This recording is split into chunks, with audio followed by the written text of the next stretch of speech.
Hello and welcome to the Martial Arts Teaching Tactics Podcast. I'm Chris Kent, and I'm joining Chris Bean. Mr. Bean? Hello, sir.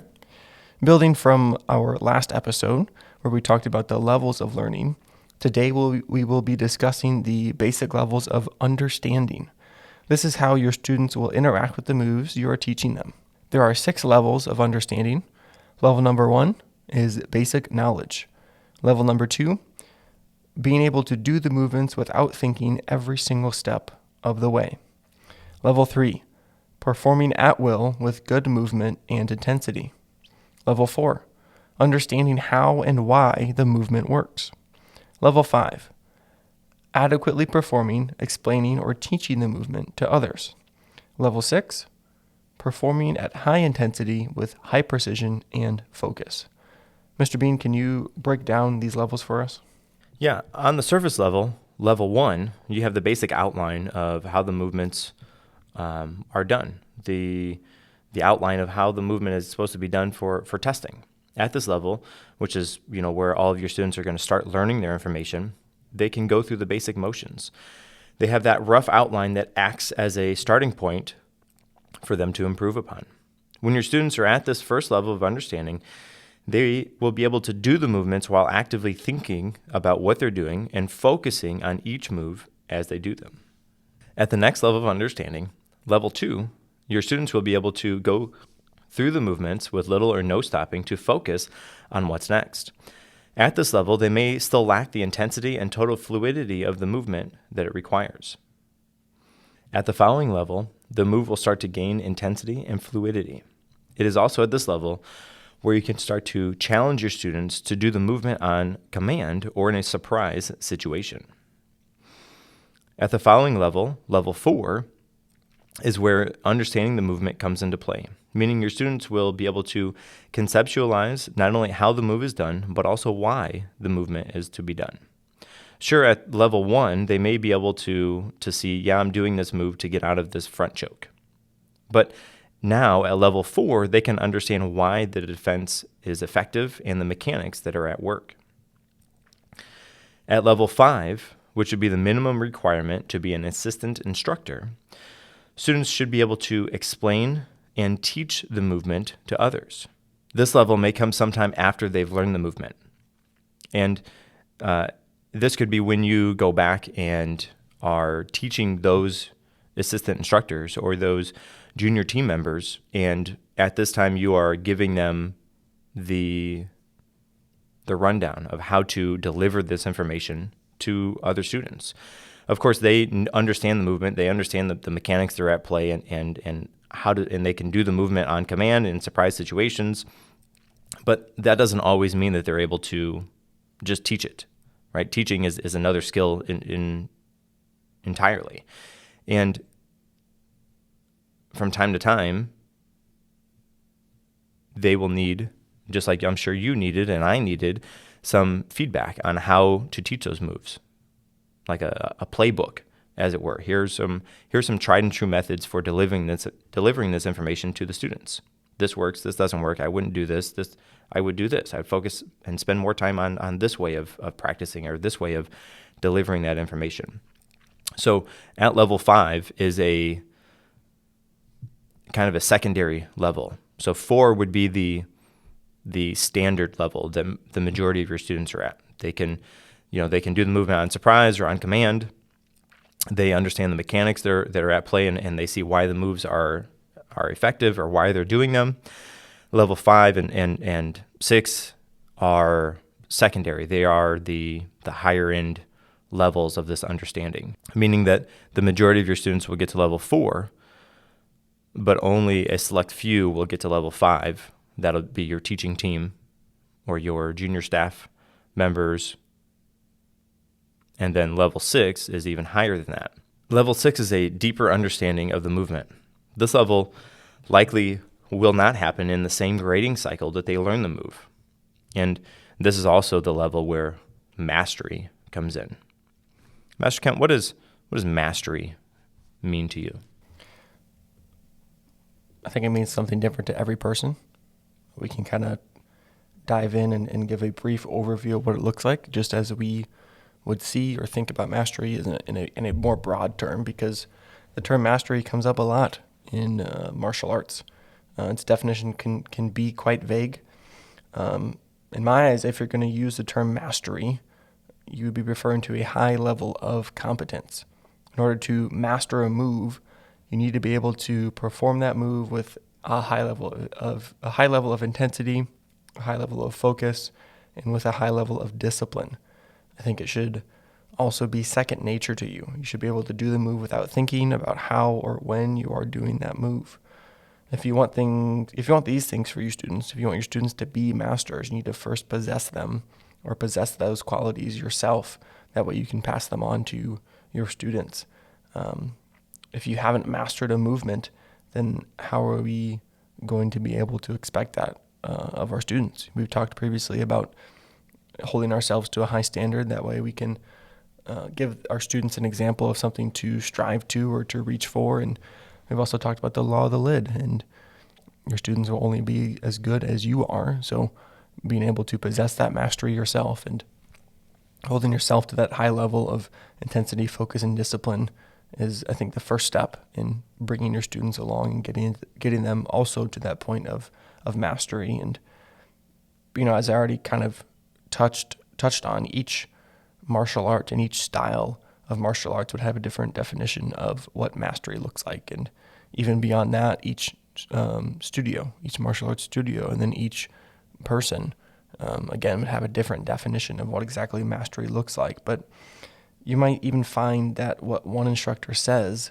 is mastery, another would consider low-level competence. So it's another one of those things, I think, where you have to do an honest self-reflection and decide for yourself what you decide or what you think that mastery is, and then put in place and work toward achieving that mastery and being able to perform at those high levels of all different facets of your techniques. So I think mastery is, as previously said, a vague way of expressing a very deep understanding and high competence with a technique.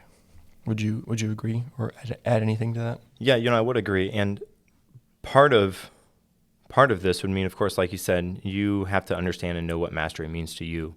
But when you're on the floor, you need to demonstrate that to the students. They need to be able to see what that looks like. And part of this is law of the lid, meaning that your team, your students, your staff can only be as good as you are. If you only show them what, a level 4 looks like, they can only live up to that standard. But if you can show them what mastery looks like of those movements or that move, or what mastery is to you, if you can demonstrate that while you're on the floor, while you're interacting with others, while you're demonstrating, while you're teaching the students, then they will be able to live up to that standard. So having a master idea or a mastery of some of your movements and hiding those or shielding those away from your students or your staff will not grow them. So you need to be able to have that for yourself and know what that understanding of mastery looks like to you. And again, it's completely different for everybody. Everybody has their own different take on what that is, or even if that term should be in the martial arts, in general. But whatever that is or means to you, however you feel about the mastery of the art or mastery of the moves, you need to be able to show that when you're on the floor, because otherwise your staff, your students, the people you are interacting with aren't going to know what that is. They're not going to know that that's even an option for them if you don't show that for them. Yeah, and if you want your students to be able to master the moves you are teaching them, a couple of things need to be in place. Number one, you need to know what mastery looks like to you and to your style or your martial art. Having that clearly defined, having clearly defined what mastery looks like needs to be that first step. After that, step number two, you need to have that mastery for yourself and at least having what you consider to be that mastery. Your students will be a direct reflection of you and how you perform. So having that defined and then having it yourself are those first two steps. And step number three, you need to have a roadmap to get your students to master the techniques that you are teaching them. This comes from the curriculum you set in place and also the lesson plans that you make for them. And we'll be talking about setting up a curriculum, lesson plans in the future, but having that roadmap is the last step to getting them from point A to point B. And I think speaking of point A to point B, discussing the different levels just between level 1 and level 2. So level 1 being basic knowledge, and level 2 being the ability to do the movements without thinking every step of the way. Mr. Bean, on average, what would you say is a healthy or an ideal amount of time to move and progress from level 1 to level 2? And I think this will speed up the more practice and more class that you do. But let's say I'm a brand new white belt. I'm learning my very first technique, my very first move. What is that average or ideal time frame to move from basic knowledge to being able to do that without thinking every step of the way? I would say for that would be about a month, maybe 2 weeks, depending on the level of movement or what your history is before you started.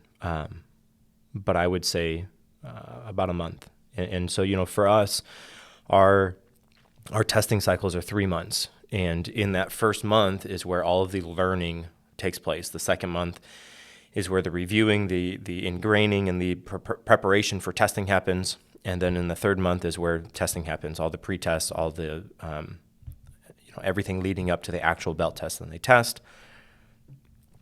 Cycle starts over from there. So level 1 moving into level 2 would be around about a month, give or take, just depending on the movement and the student, what they have prior knowledge of. And as that person moves through the ranks, so at white belt, it may be a full month to do those, move from level 1 to level 2. And at white belt, they may only be a level 2.5, maybe 3 by the time they test over those movements. I think part of that is where building your curriculum and writing your lesson plan comes into play. So if you are requiring your students to test on skills or movements or drills that they don't fully know yet, or they don't understand yet, or they're not really at that level 3 or 4 or whatever it is that you want them to be at, then going back and taking a look at how you break those things, how you break those things down, and maybe even the quantity of moves that they do at that level would be something to look at. So, if you have that white belt that is struggling, 2 months in, and they're getting ready to do their tests, and they're not quite ready, 1 or 2 individuals like that, okay, maybe you that's the individual person. Maybe they started late, maybe they weren't practicing enough, maybe they needed more time in class. Whatever the situation may be, 1 or 2 people, per testing cycle, okay, maybe that's that's within a margin of error. But if you have the majority of people that aren't quite at the level you need them to be at for their belt test, then would be time to go back and look at how you are evaluating them. And I'm assuming that level 3 or almost really even level 4 is where we would want the students for testing. Would you agree with that? That would be ideal. Yes, sir. Yeah. Yeah. So by level 4, they understand how and why the movement works. They can perform it at will with good speed, fluidity, and intensity. And they're not thinking about how to do the movements along the way. Again, level 4 would be the ideal place that the students would be at for testing. What would you say would be some tips or tactics that we could use to move the students from level 3 to level 4 in order to get them ready for that belt test? What do you have any tips for that? Yeah, I think keeping in mind that level 3 is being able to perform at will with good intensity and a good technique. Moving into level 4, understanding how and why the movement works. And I think the description of level 4 is a great way to look at moving them up from level 3 to level 4. So making sure they understand how and why the technique works, because I can have someone do a technique because they've seen me do it plenty of times, or they've done it themselves plenty of times, or they've heard me describe how it's done plenty of times, but they don't actually understand how or why this technique is being done, or that or what it's for. So being able to do a low block as opposed to being able to describe how and why you're doing a low block seems like such a small difference, but when you're able to convey the information and make sure the students understand and know why their techniques are being done, it does bring it to a higher level, because I think we can relate to most things, whether it be in a martial arts class or in our jobs or even just in daily life. If we're doing something, don't really know why we're doing it, we're not very excited or fired up, or it may seem pointless to be doing things that don't make sense. So having them understand how and why really does the work for you, because they can see in their head either what's happening, or they can know that they're doing this so that this other thing can happen. And maybe if you have them doing the techniques, I would rather have someone know what they're doing than just say, hey, why is your hand in this position? Well, that's because what you told me. You told me to put my hand there. You told me to, bring my arm up and drop it down. That's what you told me to do. Okay, but what are you doing with it? Oh, well, I don't know. Yeah, sure, maybe you can do the move on paper. It's a good move. But if you don't understand the technique and have that level of understanding, then it's not going to help you. But also, it's almost pointless to be doing what you're doing. And I think it's very interesting to consider that in our evaluation of the students, but also in our evaluation of how well we are teaching the students. Because if they can do the techniques and be just fine, but they can't explain why they're doing it, how they're doing it, the different mechanics, is it a pushing technique? Is it a flicking technique? Is it a blocking technique, a striking technique? Is it, what part of my hand am I using? What part of the foot am I using? How many positions do I need in order to do this technique? And adding in all those layers, do they really know the move, or just know how to do the move? Because, I can watch somebody on TV and mimic their movements, but that doesn't make me a martial artist, or doesn't make me whatever that thing may be, unless I understand or know why those techniques are done. So imparting that why and helping them understand what's happening, why it's happening, can be the key, I think, to bringing them from a level 3 into a level 4.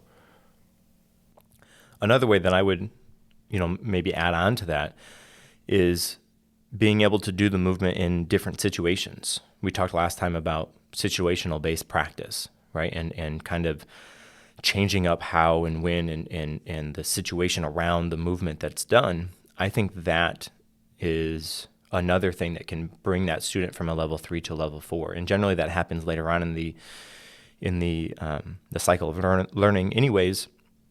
So to bring that into the levels of understanding how your students think of those movements, being able to dissect them and pull apart those moves and why they're done, I think comes with doing them in different situations, or finding different situations for them to be done in. And perhaps one of the steps or stages or drills that you do in your class is towards the end of the grading cycle, have the students tell you, well, why am I doing this move? Come up with a scenario in which you would have to demonstrate this move or these sequence of movements. Maybe you have a form or a kata or a combination or a pattern of moves, and you have an idea of why they're done and the order that they're done in and how that interacts with another person.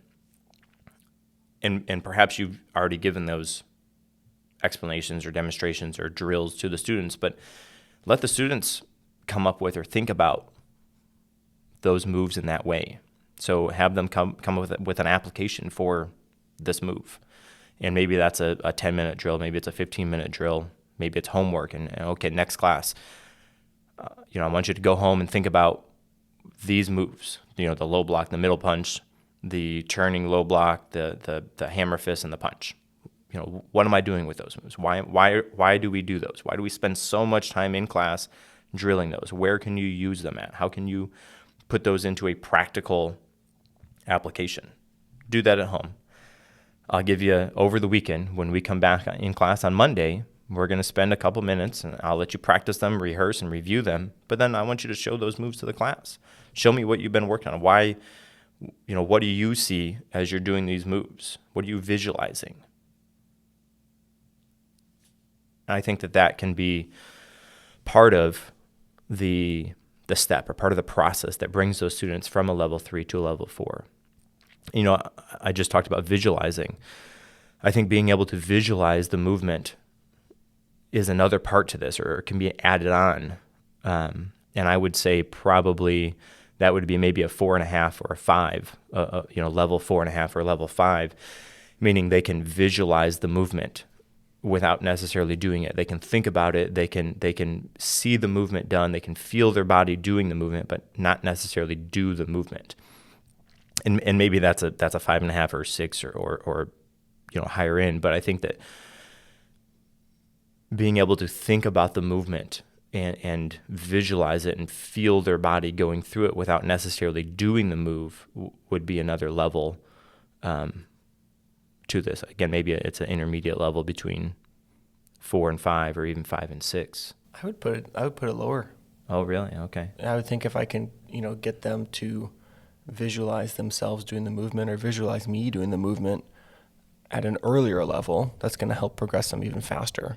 There are sometimes during a class I might even have them stand still and actually say, hey, close your eyes and imagine what you're going to do. Imagine your hand being put in the chamber position. Imagine your hand raising and doing the technique, or dropping and doing technique. So maybe you and I are looking at it differently in terms of visualizing, but I would say it maybe is even a lower level tactic or technique you can use to help them, having them visualize that. And I think I'd rather have them be able to do that sooner rather than later. Sure. Okay. Yeah. As we mentioned earlier, as we talked about earlier, at the beginning stage, let's say I'm a white belt and I want to move from level 1 to level 2. You gave me the rough estimate of a month or a little bit more than that. Does that time frame stay consistent the longer you're doing it? So let's say I'm 2 years into martial arts classes. Again, I'm learning a new technique, but I've already been able to interact with the different learning styles and the different levels of learning and all these things that I've been surrounded with for 2 years now. So having that exposure beforehand, but also understanding more about myself and understanding more about martial arts, does that excel that time frame and move it up faster than a month? Or do we try to keep it within a month, you think? Or does it normally stay around that month? Again, different for every person, but the ideal or average, would that time frame speed up the longer you've been doing it? That's a tough question. And I would say it depends. It depends on how complex the movement is. It depends on the number of repetitions that are allowed in class. It depends on the student. So in an ideal situation, the movement is, let's say it's a level 7 out of 10 complexity. So it's awfully complex. I would say with those movements, the class structure should allow for more time practicing and allowing for more reps to be done on those moves that are more complex. And I'm 2 years in, I would say maybe we're at 2 weeks to get a basic understanding of the movement. That's not to say that it couldn't be faster, but I would really say that is dependent on the level of move and the number of reps that are done in class. I'm not thinking or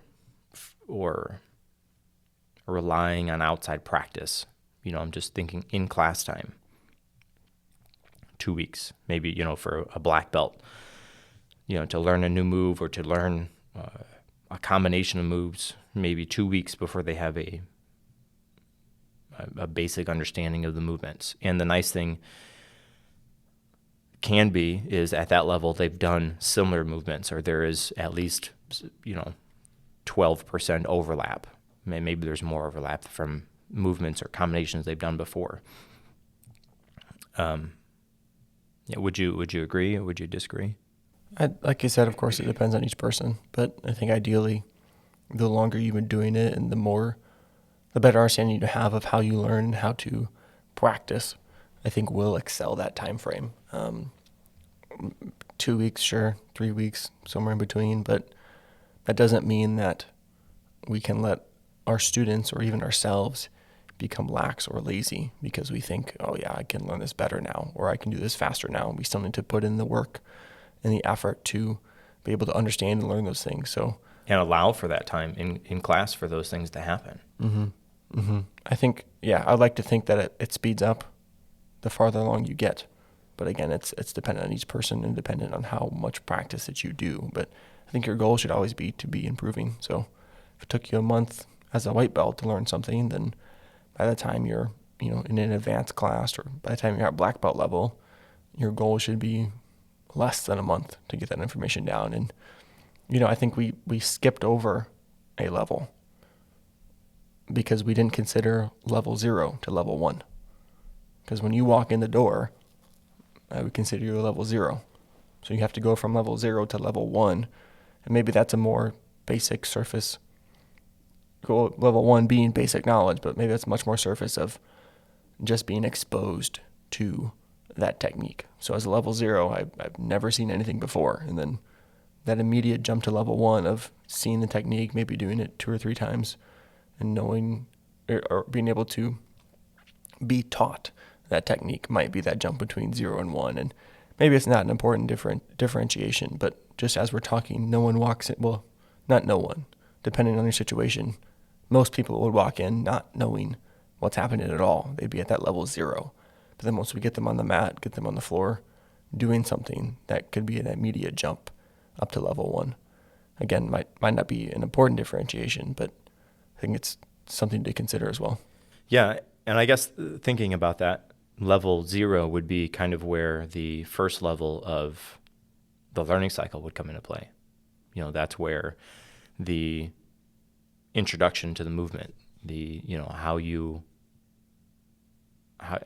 first introduce the students to those moves will be level 0, and then from there that would immediately shift into level 1. Mm-hmm. Yeah. So again, we talked a little bit about moving from level 1 to level 2, level 3 to level 4. Again, we touched on those a little bit. From level 4 to 5. So level 4, the students have the ability to perform the movement at will. They have it with good fluidity, good intensity. They can understand how and why the movement works. The next step is to get them to teach or explain or to lead others in doing these moves. And as the instructors on the floor, I think that's where we take a look at ourselves. We need to be at least at a level 5 for all of the moves that the students have. We can't expect us or any number of your team members to just know how to teach these moves. So thinking about how we explain and the phrases that we use, the terminology, the word pictures that we use to demonstrate or to explain, to share these movements with the students is something that we need to look at. What is that process like? Do you have a junior team member program? Do you have a assistant instructor program? Do you have a staff program where you go through and talk about these things, that you say, okay, listen, hey guys, I realize that on the floor the brown belts were having troubles learning this move. How are you doing this? And you go to the next person, how are you doing this? And so on. And this is how I would do it. And then you talk about that with your team. Okay, maybe I like this. Maybe I would tweak this and adjust this a little bit to deliver that point a little bit better. I like the point you're making, but just delivering it with this vocabulary may be a little bit different. And thinking about that, actively going through your belts, your students, and saying, okay, it seems like at this level, the students have trouble learning this move. Okay, let's dissect this. Let's pull this back and see how we can further the understanding for the students. And that, I think, is a big part of level 5. Level 5 is where your staff is, right? That's the minimum requirement of what it would be like or the minimum requirement for helping with classes. Being a assistant instructor or junior team member, whatever your terminology is for that. But anybody on the floor that's helping you with class needs to be at a level 5 for these moves. And perhaps what that is you have a select number of team members that help you with the beginner classes. You have a smaller number that help you with the intermediate, and then even smaller yet that help you with the advanced. Just because they need the time to go through those lower, easier, more basic moves before they can move to the next level. And then the next level, meaning from the beginner moves to the intermediate move set to the advanced move set. Now, part of this, again, is where level 6 is at, where the deeper understanding of the movement is. This is where, again, mastery comes in. As the team leader, as the head instructor, as the floor manager, whatever your terminology is, but as that person that's kind of in charge of the class and the ins and outs of the floor or the curriculum or the move sets, you need to have an idea of what that looks like for you, and perhaps even a roadmap for your students and for your staff and your team members to get to that level, right? So being able to share that mastery or to teach that mastery, or allow the students to, or maybe even just the staff or the other team members to join in, as it were, on the mastery of these moves. Clearly define what mastery looks like. And then every chance you can, show that to people, right? Show that high level, because that will give everybody, your students, your staff, everybody that sees it, a opportunity to live up to that example that you set for them. Now, you may need to have a class just for your staff, just for your team members, to help grow them. Sure, they need to come to their regular class, whatever belt level they're at, and learn and know that information. But have a class just for them. And this could be a staff meeting, meaning, you have a staff meeting that's an hour long, and maybe you sit and talk for half an hour about the ins and outs of class, how things are going. Maybe you do a small study with them. You talk about the levels of understanding or any number of the topics that we've covered so far, because I think that's important to share with your staff.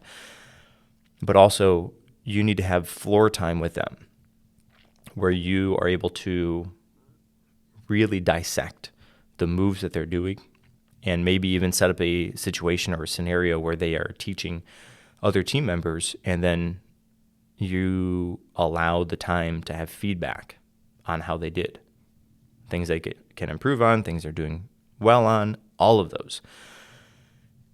And I think that's where and how, not only just where, but how to get to level 5 and 6 as well. Do you have anything to add to those? I'm probably looking at level 5 and level 6 a little differently than you are, in the sense that level 4 is where we want our students to be at. Level 4 is an ideal top-of-the-line student with a great understanding of being able to do the moves at will with good intensity and good movement, understanding how and why the movements look and how they work. And moving to level 5, being able to take that understanding and teach or convey or deliver that information to other people.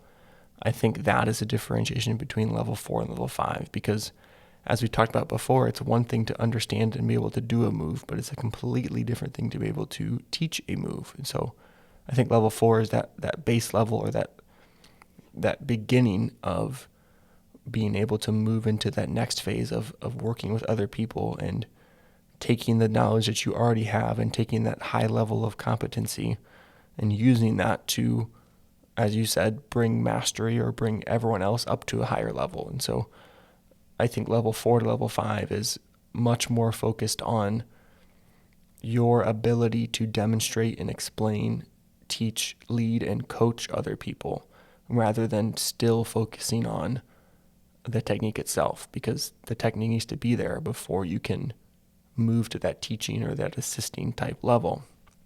And then beyond that, level 6 is just that extra thing to reach for, that really high intensity, really high precision and focus. And once you know you're able to do the technique for yourself and you're competent in conveying the information and getting other people to also be able to do those techniques, then it's just that refining and that cleaning up and that super focused and nuanced performance of those techniques. And so not that I disagree with all that you said, but maybe I'd look at it differently in the sense that moving from 4 to 5 is more of a shift in understanding how to teach and lead other people, which, by the way, is going to make you better, because it's a whole nother facet, another perspective of looking at a move. If you always look at the move straight on, we'll consider that just doing it yourself.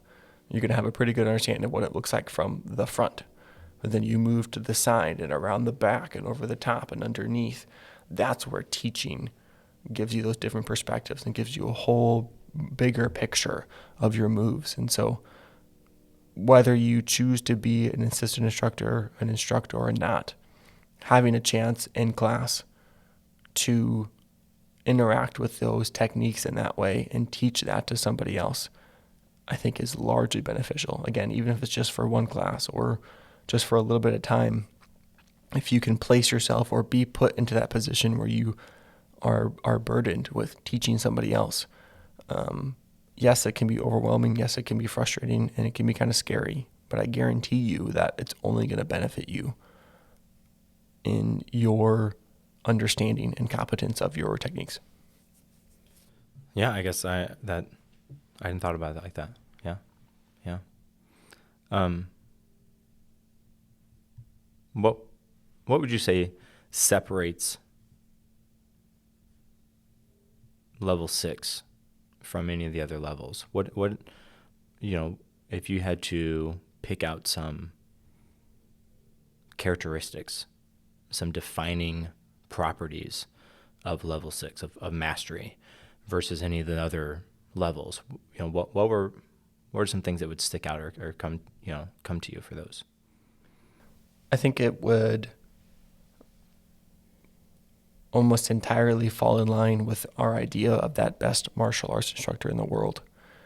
Being a student, being a leader who is focused and confident and humble and hardworking and disciplined, and having that high standard for yourself is going to be a key part of bringing yourself to level 6, or expecting those things from other people is going to be a key part in bringing them up to that level 6. And mastery in level 6, however you want to look at it, I think is almost entirely a personal journey, in the sense that, again, going back to motivation and the intrinsic or the internal versus external motivation, having someone goad you on and lead you and try to motivate you to be your very best and be that very high level of competence only goes so far, in my opinion. I think it's something you have to want for yourself. It's something that you have to prioritize for yourself. And so having that drive within yourself and that self-discipline and that motivation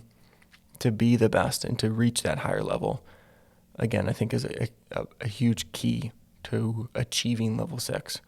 And having that defined for yourself and pursuing that for yourself is what sets level 6 apart from all the other levels, in my opinion. I would say mastery or level 6 is somebody that clearly has done these things before. If you look at somebody who,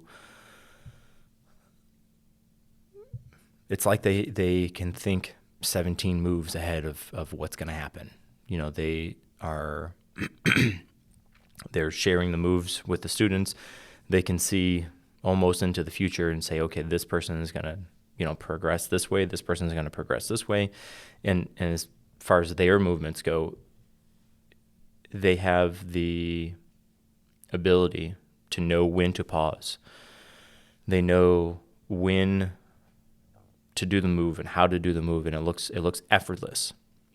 I can remember watching a video of a master woodsmith, a woodworker. He was building a drawer box, and he did hand cut dovetails, no measuring, just eyeballed it. The way that he could do that, that spoke so many levels to me on what mastery is. It was almost magical to watch. He took these seemingly inoperable pieces of wood, cut them by hand without measuring anything, just by eye, smashed them together, and had a box, which seems very basic and easy to do, but just the way that he did it, the way he interacted with his tools, the way he was able to put those things together, and he was talking, the whole time while he was doing, almost not even paying attention to what he was doing, and then a handful of minutes later, boom, there's his box. You can tell that he has done this, 100,000 times, maybe even 1,000 times a day or something for years and years and years. It was just so easy to see that he had a high level of proficiency in his art. And I think that mastery is something that anybody can look at. I think that a layperson can watch somebody do a move, and that person is at a level 4 of understanding, and they can say, okay, yeah, they're pretty good. And then they watch somebody that has the movements mastered, or has a high level of mastery in the moves, and there's a clear distinction between those two. And I think that's the difference, right? That anybody can kind of tell the difference between somebody that's a level 4 and level 6. They have the competence of the moves. They know when to pause. The way they interact, the way their body moves, it just is. They're literally on another level, and it is easy to see that. And maybe they're not able to, and I'm clearly not able to fully put into words the difference between those two. But I think that I don't have anything else to say. It's just that, right? Just until you've seen somebody that has a mastery of a skill, whatever the skill is, it's hard to put into words what that difference is. And even then, having seen it, you may not be able to tell clearly what the difference between a level 4 or a level 6 is, but you know that something was different, and clearly that person was higher than the other person. And so thinking about your moves, your information in that way, and try to be at that high level is the goal.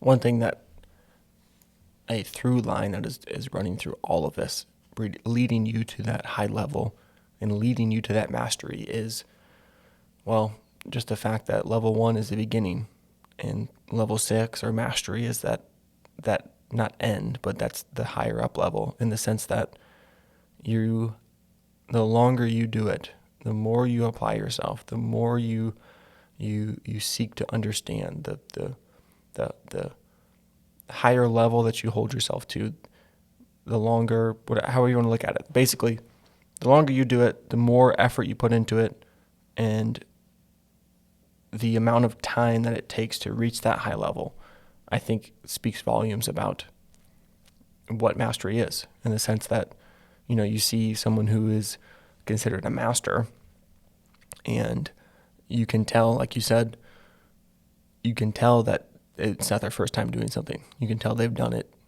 hundreds of thousands of times. They're comfortable doing it. They know exactly what's going on. They don't have to think about it. Their body just does the technique or does the movement very to little, not effort in the sense that it looks poor, but you could tell that it wasn't difficult for them to do. And so that through line is the amount of the time that you spend with those techniques, the amount of time that you spend practicing, the amount of time that you spend dissecting those movements and really striving to achieve that better understanding is what's going to put you at that high level of mastery. And so I believe it was in our very first episode we talked about what sets us apart from other instructors. And I said something along the lines of that I don't think I am better than anybody else.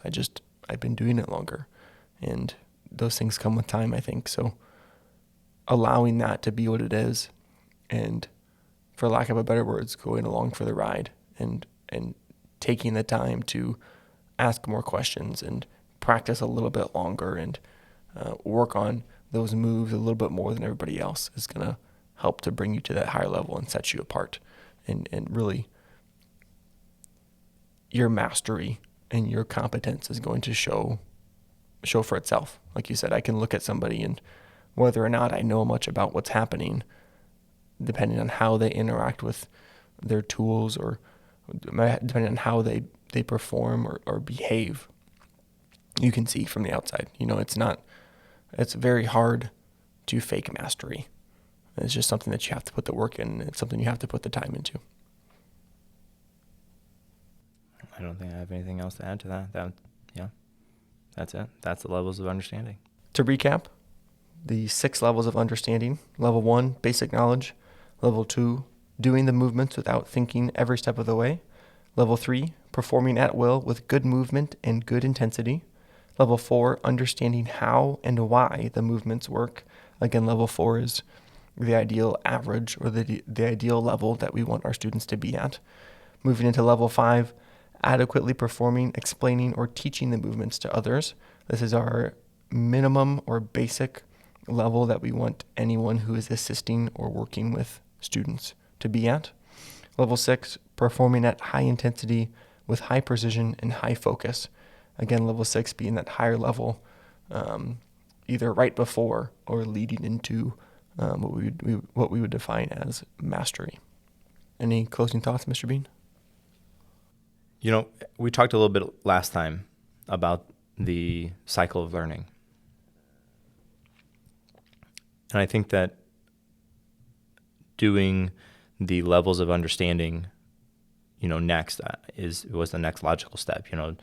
Talking about how we can speed up the learning cycle in class and the different stages and steps and phases for that, I think go hand in hand with the levels of understanding. Your students need to be able to progress through these levels, and having the opportunity to think about these levels and what they mean to you and what they mean to your students and how to provide time in your class to allow your students to progress through these levels, I think is kind of the next step.